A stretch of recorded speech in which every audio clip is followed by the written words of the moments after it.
ধর এটা পুরোটা হচ্ছে একটা হিউম্যান বডি, এখানে শুধু স্কালটা আছে, পুরোটা হচ্ছে হিউম্যান বডি, ঠিক আছে? তাহলে নর্মাল হিউম্যান বডির ফাংশনকে আমরা কি বলি? নর্মাল ফাংশন হচ্ছে, নর্মাল খাওয়া দাওয়া হচ্ছে, নর্মাল এক্সক্রিশন হচ্ছে, সেটাকে আমরা বলছি কি? নর্মাল ফিজিওলজি, ঠিক আছে? এবারে ধর নর্মালি আমরা পার ডে কতবার স্টুল পাস হয়? Normally 1 to 2 Times. কিন্তু যদি ধর সেটাই 3 or 4 টাইমস হয়, যেটাকে আমরা কি বলছি? অ্যাবনর্মাল। বা ডায়রিয়া মানে লুজ স্টুল যদি পাস হয়, ধর এটা কি নর্মাল না অ্যাবনর্মাল? অ্যাবনর্মাল। ডায়াবেটিস হলে হয়। বারবার ইউরিনেশন হচ্ছে, ফ্রিকোয়েন্টলি, প্রত্যেক ঘন্টায় একবার করে, নর্মাল না অ্যাবনর্মাল? অ্যাবনর্মাল। কেন? কারণ এটা কিডনি রিলেটেড অ্যাবনর্মালিটি বা ডায়াবেটিস থেকে হতে পারে। পটি বারবার হচ্ছে, ডায়রিয়া, নর্মাল না অ্যাবনর্মাল? অ্যাবনর্মাল। তাহলে এই অ্যাবনর্মাল কন্ডিশনকে আমরা কি বলি? প্যাথোলজি। এখান থেকে টার্মটা আসবে, কিন্তু যে হিস্টোপ্যাথোলজি আমরা পড়বো, কিন্তু প্যাথোলজি জিনিসটা what is pathology? All types of abnormal functioning of our body system is known as pathology. Now, what is histopathology? Histopathology কাকে বলে? Histo means tissue. টিস্যু কাকে বলে তাহলে? এই যে বললাম ধর এটা হচ্ছে একটা হিউম্যান বডি, পুরোটা এটা শুধু স্কাল আছে, তাহলে এটার স্কালটাকেই ধরে না, এটা একটা তো পার্ট বডি, তো এটা ফরমেশন কি করে হয়? যে কোনো একটা ফুল বডি ধর হিউম্যান বডি ফরমেশন কি করে হবে? একদম বেস লাইনে কি থাকে? একদম বেস লাইনে সেল থাকে, সেল। এবং সেম ফাংশন যে সেলগুলো করে, সিমিলার ফাংশন সেল অ্যাগ্রিগেট করে কি তৈরি করে? টিস্যু। এবার সেম ফাংশন করা টিস্যুগুলো অ্যাগ্রিগেট করে কি তৈরি করে? অর্গান। সেম ফাংশন করা অর্গান গুলো হয়ে কি তৈরি করে? সেল। Organ system. এবং বিভিন্ন অর্গান সিস্টেম নিয়ে কি হিউম্যান বডি। এখানে দেখ এই প্রত্যেকটা ডায়াগ্রাম যেগুলো আছে, প্রত্যেকটা আলাদা আলাদা organ system, reproductive system, digestive system, respiratory system, other system আছে। তাহলে আমাদের বডিতে টোটাল কটা সিস্টেম আছে? আমরা যদি এমনি অ্যাপ্রক্স বলি তাহলে 10 to 11 সিস্টেম আছে আমাদের বডিতে, ঠিক আছে? সবগুলো নিয়ে আমাদের হিউম্যান বডি। তাহলে আমরা এখানে মেইনলি কি আলোচনা করছি? হিস্টোপ্যাথোলজি। হিস্টো মানে তাহলে কি নিয়ে পড়বো আমরা? টিস্যু। সেই টিস্যুটা যে কোনো সিস্টেমের হতে পারে, ডাইজেস্টিভ সিস্টেমের টিস্যু হতে পারে, রেসপিরেটরি টিস্যু হতে পারে, এন্ডোক্রাইন সিস্টেমের টিস্যু হতে পারে, যে কোনো সিস্টেমের টিস্যু হতে পারে। এবার বলছি যে কেন পড়বো? Why we basically examine the tissue in order to diagnosis of benign or malignant condition or tumor status. তাহলে এবার বলতে হোয়াট ইজ টিউমার? টিউমার কাকে বলে? Tumour means abnormal growth of tissue. Suppose ধর এটা নরমাল আমাদের হাত আছে, যেটা এই জায়গাগুলো ফুলে থাকে, লাইপোমা বলা হয়, ফ্যাট টিস্যু জমে যায়। তাহলে সেটাকে আমরা বুঝবো কি করে যে সেটা ক্যান্সার না নন ক্যান্সার? সেখান থেকে 5 বায়োপসি করে একটু অংশ কেটে নিয়ে আমরা দেখি, ঠিক আছে? কারো ধর দিদিতে লিম্ফ নোড প্রচুর ফুলে আছে, কারো ধর লিভারে সিস্ট হয়েছে, ইউটেরাসে সিস্ট হয়েছে, কারো ধর ইন্টারনাল অর্গানে টিউমার হয়েছে, পেন হচ্ছে, তো ডায়াগনোসিস, রেডিও ডায়াগনোসিস করে দেখা গেল যে কোনো একটা জায়গাতে অ্যাবনর্মাল গ্রোথ হয়েছে, ডাক্তার বলে এটা কেটে বাদ দিতে হবে, গল ব্লাডারটা। তাহলে সেইগুলোকে আমরা কি করব? After removal from the body we examine them to detect that malignancy or benign condition, ঠিক আছে? এবার সব গল ব্লাডার তো ম্যালিগন্যান্স হয় না, ধর গল ব্লাডারে স্টোন হয়েছে, তো ইনিশিয়ালি কেউ কেটে বাদ দিলে সেখান থেকে কোনো ব্যাপারে নর্মাল বিনাইন, কিন্তু সেটাকে যদি লং টার্ম ক্রনিক হয়ে যায় আস্তে আস্তে সেটা ম্যালিগন্যান্সি কনভার্ট হয়। তাহলে হিস্টোপ্যাথোলজি মানে কি বললাম পড়বো আমরা? তাহলে টিস্যু, মেনলি হচ্ছে ডায়াগনোসিস অফ টিস্যু, বা মেন হচ্ছে যে ক্যান্সার ডিটেকশন। That's it. এবার বলতে দেখেন যে হিস্টোপ্যাথোলজিতে আমাদের কয়েকটা পার্টে ডিভিশন আছে। যদি কেউ এক কথায় বলে যে ultimate goal of histopathology department, সেটা কি বলতো? যে একটা স্লাইড প্রিপারেশন করবো, যে স্লাইডের মধ্যে একটা টিস্যুর স্লাইস থাকবে, যেটাকে আমরা মাইক্রোস্কোপে অবজার্ভ করবো। কারণ আমরা যদি ক্যান্সার সেল দেখবো, ক্যান্সার সেল দেখা মানেটা কি? আলটিমেটলি কি অবজার্ভ করতে হবে? যে আমাদের নর্মাল সেলের কিছু প্যাটার্ন আছে, যে প্যাটার্ন গুলো অ্যাবনর্মাল হয়ে গেছে, সেটাকে আমরা কোথায় দেখতে পাবো? খালি চোখে দেখতে পাবো কি? আমরা মাইক্রোস্কোপে দেখতে হবে। তাহলে মাইক্রোস্কোপে দেখতে গেলে কি করতে হবে? প্রসেস করতে হবে। তুই একটা পুরো টিস্যুটার একটা মাংস পিন্ড, তুই মাটন কিনে নিয়েছিস, একটা মাটনের লিভার আছে, সেই লিভারটাকে দেখে তুই বুঝতে হবে এটা ক্যান্সার না নন ক্যান্সার। তাহলে কি করতে হবে? সেখান থেকে একটা পার্ট কাটতে হবে, স্লাইস করতে হবে, স্লাইডে দিয়ে মাইক্রোস্কোপে দেখতে হবে। সেই প্রিপারেশনটাই হচ্ছে হিস্টোপ্যাথোলজির মেন কাজ অ্যাজ এ মেডিকেল টেকনোলজিস্ট। যে আমাদের কাছে কখন হিস্টোপ্যাথোলজি ডিপার্টমেন্টটা শুরু হবে বলতো? যখন টিস্যু আমাদের কাছে আসবে ফার্স্ট। কারণ আমরা তো নিজেরা ডায়াগনোসিস করবো না, টিস্যুটাকে কেটে বের করবো না, এটা কাদের কাজ? এটা হচ্ছে যারা সার্জন ডক্টর তাদের কাজ, ঠিক আছে? যারা অপারেশন করলো, করে টিস্যুটাকে কেটে বের করে দিল, দিয়ে ল্যাবে পাঠিয়ে, এরপর থেকে আমাদের কাজ শুরু হলো যে একটা টিস্যুকে কিভাবে আমরা রিসিভ করব, কিভাবে প্রসেস করব, কিভাবে স্লাইড প্রিপারেশন করব, কিভাবে মাইক্রোস্কোপে দেখব। The entire process is known as histopathology or histopathological examination of tissue। হলো? এবার দেখ যে এখানে বলছি যে overview of work flowchart in histopathology, মানে আলটিমেটলি আমাদের কাজটা কি হবে মেডিকেল টেকনোলজি। এটা হচ্ছে one of the most important department, যেখানে কিন্তু ডাইরেক্টলি পেশেন্টের একটা স্ট্যাটাস নির্ভর করে। একটা পেশেন্টকে ক্যান্সার বলা মানে কিন্তু তার পুরো ওয়ার্ল্ডটাই চেঞ্জ হয়ে যায় তার কাছে। সুতরাং এই ডিপার্টমেন্টে কিন্তু আমাদের প্রপারলি কাজ করতে হবে, একটু ভুল হলেই কিন্তু সমস্যা আছে। এবার এখান থেকে মেডিকেল লিগাল কেস হয়। What do you mean by medical legal case? Full result. Suppose একটা পেশেন্টকে বলি তার ক্যান্সার হয়েছে, সে সাইকোলজিক্যালি ডিপ্রেস হয়ে গেল, সে ভয় পেয়ে গেল, কিন্তু অন্য জায়গায় টেস্ট করতে গেলে স্যার নর্মাল, তাকে কিন্তু ল্যাবের বিরুদ্ধে কেস করতে পারে যে ভুল রিপোর্ট দেওয়া হয়েছে আমার। ঠিক আছে, সেই জন্য এই ডিপার্টমেন্টে যখনই আমরা কাজ করবো বেস্ট কনসেন্ট্রেশন দিয়ে কাজ করবো। তো যা কিছু ঝামেলা বাইরে বের করে ল্যাবে ঢুকতে হবে, কারণ তুই যে কাজটা করবি সেটার উপর কিন্তু বিশাল বড় ব্যাপার একটা। এবং মেডিকেল লিগাল কেস ম্যাক্সিমাম এই ডিপার্টমেন্টেই হয়। পুরো ল্যাব সিজ করে দেয়, বন্ধ করে দেয় ভুলভাল রিপোর্টের জন্য, লাইসেন্স সব কিছু। ঠিক আছে, তাহলে এবার বলতে প্রসেসটা কি আছে। ফার্স্ট এখানে লেখা আছে বডি অ্যাবনরমালিটি। তাহলে বডি অ্যাবনরমালিটি, একটা মানুষ কখন ডক্টরের কাছে যাবে? ফার্স্ট টাইম কখন যাবে? যখন কোনো তার নর্মাল জিনিসটা অ্যাবনরমাল মনে হবে, বারবার পটি পাচ্ছে, অ্যাবডোমিনাল পেন হচ্ছে, বমি হচ্ছে, শ্বাস নিতে পারছে না, বুকে ব্যথা করছে, যে কোনো জায়গায় যখন কিছু সিমটম অ্যারাইজ করলো সে ডক্টরের কাছে গেল। যাওয়ার পরে ডক্টর কি করলো? কিছু টেস্ট পারফর্ম করতে দিল। সেটা ব্লাড হতে পারে, সেটা তো এক্সরে হতে পারে, ইউএসজি হতে পারে, সিটি স্ক্যান, এমআরআই, যাই হোক না কেন, ইমাজিং টেকনিক, যেখানে আমরা পুরো বডির ভিতরটাকে স্ক্যান করতে পারবো। ঠিক আছে, সেটা হলো প্রথম কাজ, প্রথম ডিপার্টমেন্টে গেল পেশেন্ট। সেকেন্ড বলছে সেখান থেকে কি হলো, ডাক্তার বললেন যে এটাকে অপারেট করতে হবে। অপারেট করা মানে কি, কোনো একটা অ্যাবনরমাল টিস্যু দেখা যাচ্ছে তার বডিতে কোথাও আছে যেটা সেখানে থাকার কথা নয়। এটা লিভার নরমাল আছে, লিভার সাপোজ ধর এই বোনটা, এই বোনটাকে নামটা কি বলি এটাকে আমরা? না, এটা হচ্ছে হিউমেরাস, এই পোর্শনটা। ঠিক আছে, সাপোজ দেখা গেল যে এখানে যে মাসলস গুলো আছে সেইগুলোতে কোনো জায়গায় একটা মোটা অ্যাবনরমাল গ্রোথ আমরা স্ক্যান করে দেখতে পাবো। একটা বলে জায়গাটায় কেটে বাদ দিয়ে দিতে হবে, কারণ এটা অ্যাবনরমাল। তখন কি হবে তাহলে? তখন কেসটা কি হবে? তখন সেটাকে আমরা বলছি বেসিক্যালি বায়োপসি করা। বায়োপসি করা মানে কি, যে কোনো একটা অংশ কাটবে। এখানে দুটো কন্ডিশন আছে, যে বায়োপসি দু রকমের হতে পারে। একটা কি, সাপোজ যে অংশটা হয়েছে এটাকে পুরো কেটে বাদ দিয়ে দিই, পুরোটা বাদ দিয়ে দিই, সেটাকে আমরা কি বলছি? Excisional biopsy. মনে থাকবে এক্সিশন কাকে বলে? তাহলে এন্টায়ার ড্যামেজ টিস্যু আর কাট ডাউন, গল্প শেষ, পুরোটা কেটে বাদ দিয়ে।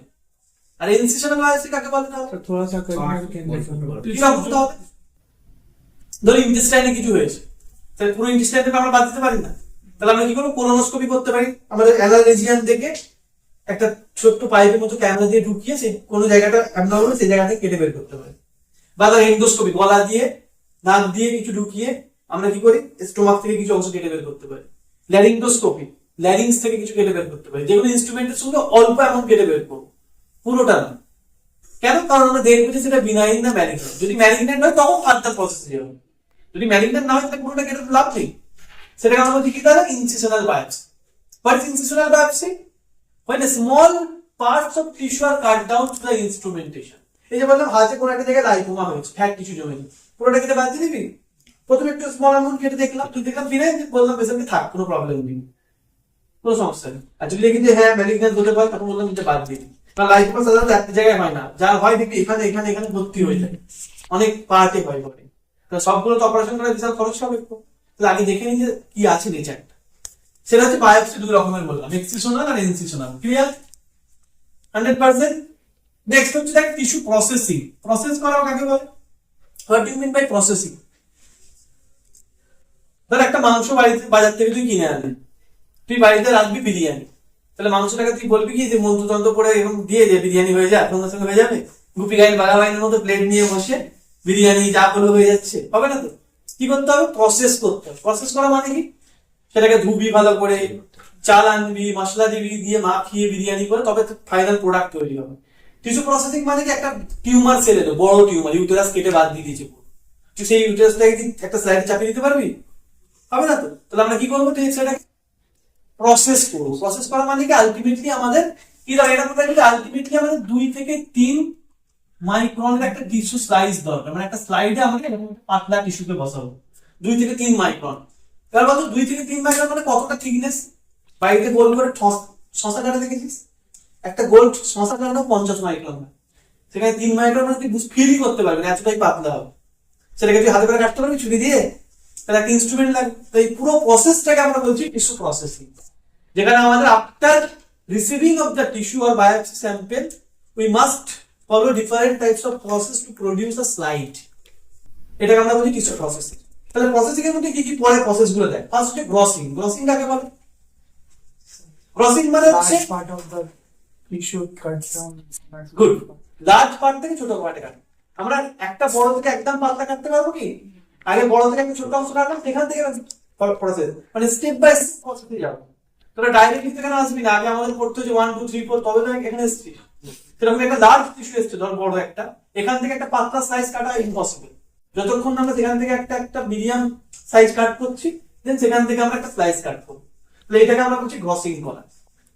যে একটা লার্জ টিস্যুকে ভালো করে এক্সামিন করবো, অবজার্ভ করবো, দেখবো যে কোন জায়গাটা বেশি প্যাথোলজি, কোন জায়গাটা বেশি সাদা হয়ে আছে বা নষ্ট হয়ে গেছে, সেই জায়গাটা থেকে আমরা টিস্যুটাকে কাটবো। This is known as grossing. হলো। নেক্সট হচ্ছে ফিক্সেশন। ফিক্সেশন কাকে বলে? ফিক্সেশন মানে হচ্ছে টিস্যুটাকে অ্যাজ ইট ইজ রেখে দেওয়া। কারণ আমাদের এই প্রসেস গুলো করতে 5 দিন সময় লাগে। 5 দিন কি তোর টিস্যু ঠিক থাকবে?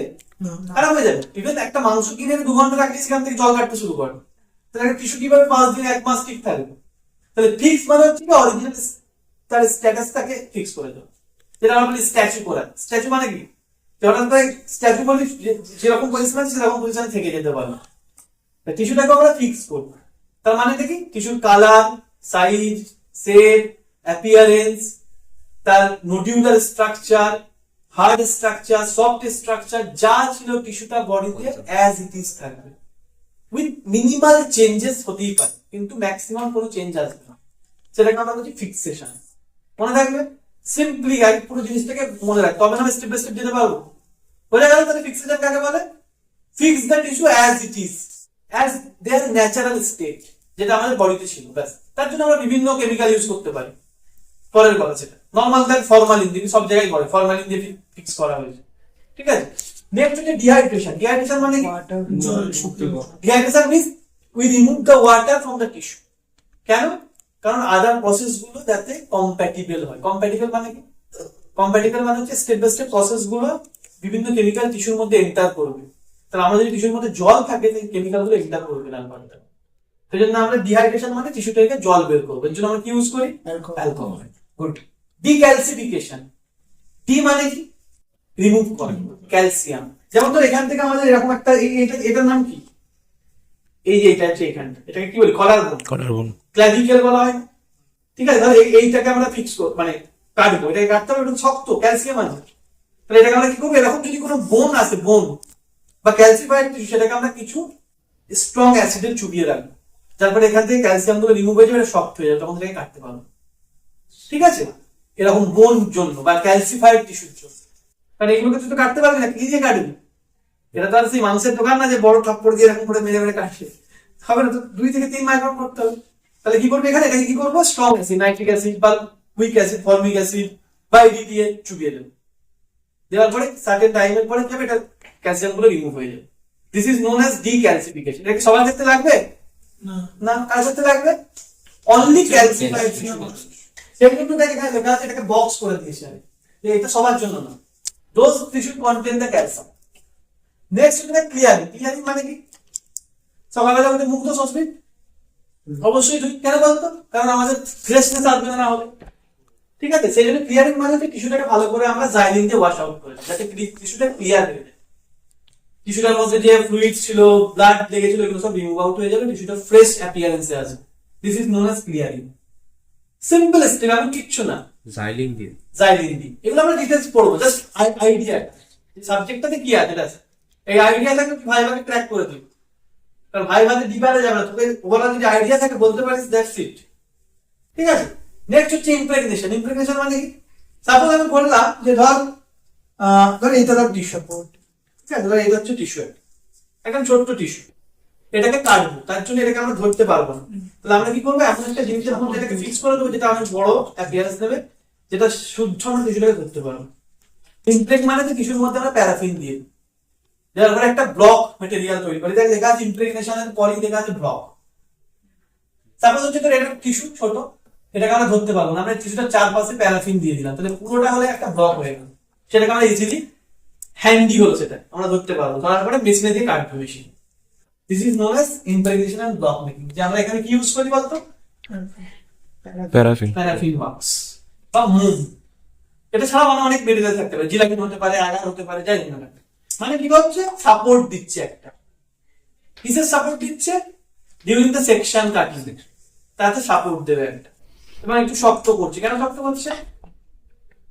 ধরতে টিস্যুটা যদি একদম একটু যদি রিজিড না হয় তাহলে কাটতেও পারবো না। তো আমরা একটু শক্ত দরকার, তাহলে একদম পাতলা কাটবে কি করে, তাই না? ক্লিয়ার? তাহলে এটাকে বলা হচ্ছে ইমপ্রেগনেশন এন্ড ব্লক মেকিং। লাস্টে মাইক্রোটম, এই যে টার্মটা যেটা মাইক্রো, মাইক্রো মানে কি? মাইক্রো মানে যেগুলো হচ্ছে একদম মাইক্রোস্কোপিক্যাল, পাতলা স্লাইস, যেগুলো খালি চোখ দিয়ে কাটতেই পারবে না। তো মাইক্রোটম মানে হচ্ছে আমাদের কিছু এমন ইনস্ট্রুমেন্ট আছে, এমন মেশিন আছে, যে মেশিন গুলো শুধুমাত্র টিস্যুকে 2 থেকে 3 মাইক্রনে কাটতে পারে, ক্যাপাবেল। আমরা হাতে কাটতে পারবো না। সেই মেশিন গুলো আমাদের একটু জানতে হবে, কত রকমের মাইক্রোটমি আছে, কিভাবে কাজ হচ্ছে। This is known as microtomy. আর লাস্ট হচ্ছে সেকশন। সেকশন কাকে বলে? এই যে টিস্যুটা তুই কাটলি, পাতলা টিস্যু একটা কাটলি, সেখানে একটা স্লাইড নিলি, একটা টিস্যুকে নিয়ে সেখানে ফিক্স করে দিলি, ঠিক আছে? এই সেকশনিং হয়ে স্লাইড প্রিপারেশন হয়ে গেল। ব্যাস, এই পর্যন্ত আমাদের পুরো একটা ফেজ, ফার্স্ট পার্ট ডান। ফার্স্ট পার্টে কি বললাম তাহলে? টিস্যুটাকে রিসিভ করবে, বায়োপসিটাকে রিসিভ করার পর সেটাকে গ্রসিং করা হবে, টিস্যু প্রসেস করে টিস্যুটাকে কেটে স্লাইডে ফিক্স করা হবে। এবার আমরা স্লাইডে টিস্যুটাকে মাইক্রোস্কোপে দেখতে পাবো না? কি করতে হবে দেখার জন্য? স্টেনিং স্টেন। স্টেন কাকে বলে? কালার দেবো। এবার এক কালার দিলে হবে না, সবাই কালার আলাদা দিতে হবে। তাহলে দেখ, স্টেনিং মানে হচ্ছে আমরা বিভিন্ন টাইপের স্টেন ইউজ করতে পারি অ্যাকর্ডিং টু আওয়ার রিকোয়ারমেন্ট। আমরা তো ওভারঅল দেখতে চাই যে কি কি আছে না আছে, ওভারঅল আইডিয়া। যেমন একটা টিচার যখন পড়াতে আসে 2-1 কোশ্চেন করে নেয়, যে বুঝে নেয় যে কে কিরকম স্টুডেন্ট। সেরকম ওভারঅল হচ্ছে এইচএস স্টেন, যেটা আমরা ওভারঅল ইউজ করি সবার ক্ষেত্রে বেসিক, ঠিক আছে? এটা নিউক্লিয়াসকে ব্লু কালার দেবে আর সাইটোপ্লাজমকে পিঙ্ক কালার দেবে, ব্যাস বেসিক। অনেক সময় এটা করে আমরা রিপোর্ট শেষে দেখি যে টিস্যুগুলো আসিয়ার নরমাল আছে, একদম কিছু নেই, তাহলে তো আমরা অন্য স্টেজে যাবোই না। এবার ধর পেয়ার সিস্টেমে যদি কার্বোহাইড্রেটকে দেখতে চাই আমরা, তার জন্য করি। পার হচ্ছে যদি আমরা আয়রনকে দেখতে চাই টিস্যুর মধ্যে, তার জন্য করি। রেটিক হচ্ছে ধর আমরা রেটিকিউলিন ফাইবারকে দেখার জন্য করি। ভিজি হচ্ছে কোলাজেন ফাইবারকে দেখার জন্য করি। মানে এবার দেখ আমাদের কিন্তু আলাদা আলাদা ডিফারেন্সিয়েট হয়ে যাচ্ছে। According to our requirement we use different type of stain. তোকে বললো কার্বোহাইড্রেট দেখতে হবে টিস্যুর মধ্যে আছে কিনা, কি স্টেন করবো? পারায়োডিক অ্যাসিড সিম বা প্যাস। তোকে বললো টিস্যুর মধ্যে কোলাজেন ফাইবার, যেটা আমাদের সেল মেমব্রেন তৈরিতে কাজে লাগে, স্ট্রাকচার, দেখো কি করবো? হ্যানজিসান বিজিএস। তোকে বললো রেটিকিউলিন ফাইবার দেখতে হবে, রেটিকিউলিন স্টেন। তোকে বললো আয়রন ডিপোজিট হয়েছে কি দেখো, যাতে থ্যালাসেমিয়া আয়রন ডিপোজিট হয়, তখন পার্ল স্টেন। তো এগুলো হচ্ছে স্টেন, ঠিক আছে? তাহলে কোন স্টেনটা আমরা জেনারেলি করি? H and E, haematoxylin and eosin, এই টার্মটা হচ্ছে ফুল ফর্ম। এগুলো আমরা ডিটেইলস পড়বো, stain, principle, procedure, result. H এর ফুল ফর্ম কি? হেমাটোক্সিলিন, যেটা নিউক্লিয়াসকে ব্লু কালার দেয়। ই হচ্ছে ইওসিন, যেটা সাইটোপ্লাজমকে পিঙ্ক কালার দেয়। এটা হচ্ছে আমরা 100টা টিস্যু 90টা টিস্যুকে এইচ স্টেন করে ছেড়ে দিই, কারণ ম্যাক্সিমাম তো বিনাইনই থাকে। এবার তারপরে যদি দেখি যে অ্যাবনরমাল কিছু দেখা যাচ্ছে, হতে পারে, তখন আমরা ফার্দার স্টেন গুলোকে চুজ করি যে আমরা ফার্দার কি স্টেন করতে পারি। ঠিক আছে? এই কটা মেইনলি 5টা স্টেন করলে আমাদের হিস্টোপ্যাথোলজি কাজ কমপ্লিট। আর অনেক স্টেন আছে বাট সেগুলো খুব রেয়ার ইউজ হয়, বাট এই 5টাকে আমাদের জানতেই হবে যে কেন করি, প্রসিডিউর কি আছে, রেজাল্ট কি হবে। তাহলে স্টেন তো হয়ে গেল, এরপর কি হবে? মাইক্রোস্কোপে অবজারভেশন। এটা আমরা করি না, এটা প্যাথোলজিস্ট করে। আমাদের কাজ কিন্তু স্টেন করে একবার জাস্ট স্লাইডটাকে মাইক্রোস্কোপে সেট করে দেখে নিয়ে যে ঠিকঠাক দেখাচ্ছে কিনা কালার। কারণ আমরা তো টিস্যু বা সেলুলার আর্কিটেকচার অংশটা বলতে পারবো না, যেটা একটা যারা প্রপার এমডি প্যাথোলজিস্ট তারা পুরো সেলকে পড়ে এসেছে, নরমাল লিভার সেল কিরকম হয়, অ্যাবনরমাল লিভার সেল কিরকম হয়, সেটা আমরা জানি না। কারণ আমাদের কাজ হচ্ছে এই পর্যন্ত, একটা স্লাইড প্রিপেয়ার করে সেটাকে একবার জাস্ট মাইক্রোস্কোপে দেখে নেওয়া যে কালার ঠিকঠাক নিয়েছে, নিয়ে ডক্টরকে দিয়ে দেয়। তো এটা হচ্ছে হিস্টোপ্যাথোলজির পুরো ওয়ার্ক। এই দেখ microscopic observation, cell nucleus, cell cytoplasm, other collagen, carbohydrate, reticulin material আছে কিনা এগুলোকে অবজার্ভ করা হয়। এবং ডাক্তার ডায়াগনোসিস করে দুটো কন্ডিশনের উপর, benign within normal, malignant abnormal, grade of malignancy, grade 1, grade 2, grade 3, grade 4, তার উপর বেস করে পেশেন্টের রিপোর্ট যায়। তাহলে এটা হচ্ছে পুরো হিস্টোপ্যাথোলজি আমাদের মেন ফান্ডামেন্টাল ওয়ার্ক বা ক্লিনিক্যাল ওয়ার্ক ফ্লোচার্ট। যা ক্লাস হবে এইগুলোকেই জাস্ট ডিটেইলসে পড়বো। ফিক্সেশন, ডিহাইড্রেশন, ক্লিয়ারিং, প্রত্যেকটা স্টেপ, প্রসিডিউর কি আছে, কি ম্যাটেরিয়াল ইউজ করব, ঠিক আছে, বাট ইনিশিয়ালি যদি বলা হয় ঠিক ফুল কি জিনিসটা আছে এটাই হচ্ছে fact, আর কিচ্ছু না। ভাই বাদ তোরা এইটা ক্লাসটা মনে রাখলেই বলতে পেরে যাবি যে ডিহাইড্রেশনের জন্য অ্যালকোহল ইউজ হয়, ক্লিয়ারের জন্য জাইলিন ইউজ হয়, ঠিক আছে, ইমপ্রেগনেশনের জন্য প্যারাফিন ওয়াক্স ইউজ হয়, ব্লকের জন্য প্যারাফিনটাকে দিয়ে টিস্যুটাকে ব্লকের মধ্যে করে দেওয়া হয়। তো সেম প্রসেস। স্টেন আমরা অনেক করতে পারি, 5টা স্টেন কমন আছে, এই হচ্ছে ব্যাপার, আর কিছুই না। এবার কি এটা ধর যদি তোরা না জানিস তাহলে আমি যখন পরের দিন ডিহাইড্রেশন পড়াবো তখন আকাশ থেকে পড়বি কি আছে ডিহাইড্রেশন, কোত্থেকে এলো, কেন করি, তখন বারবার তো রিপিট করা যাবে না। ঠিক আছে, দেন ওভারঅল আজকে ইনস্টিটিউট সেল করতে মানে আইডিয়া 100% এটাই, আর কিছু নেই।